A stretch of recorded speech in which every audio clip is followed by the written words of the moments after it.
Welcome to our channel. Today we how to backup product images by syncing to Google Cloud Storage step by step clearly. To begin, ensure you have a Google Cloud account.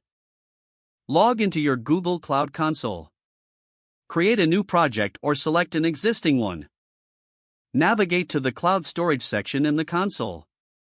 Click on Create Bucket to start the backup process. Choose a unique name for your bucket. Select the appropriate region for your bucket based on your location. Determine the storage class that best fits your needs. Click on Create to finalize your bucket setup. Once your bucket is created, download the Google Cloud SDK. Install the SDK following the instructions specific to your operating system.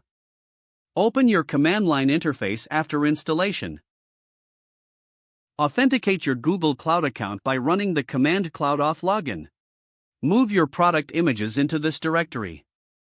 Now, use the command /sudo rsancr local directory path /gs your bucket name to start the sync process. This command will synchronize your local images with your Google Cloud Storage bucket.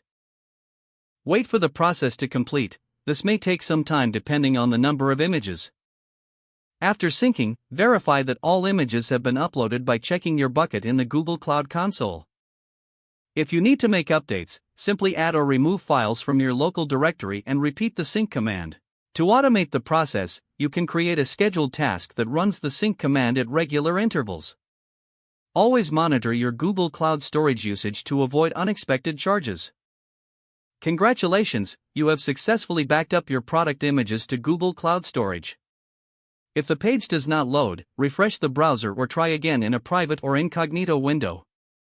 Make sure you are using the correct email address, then retype it carefully to avoid small typos. If your password is not accepted, use the reset option and create a new strong password you can remember. Check your spam folder for verification or security emails, then complete any requested confirmation steps. Enable two-factor authentication if available to improve account security and reduce unauthorized access risk. After signing in, review your profile details so your contact information and settings are accurate and current. Don't forget to like this video and subscribe to our channel for more step-by-step tech guides.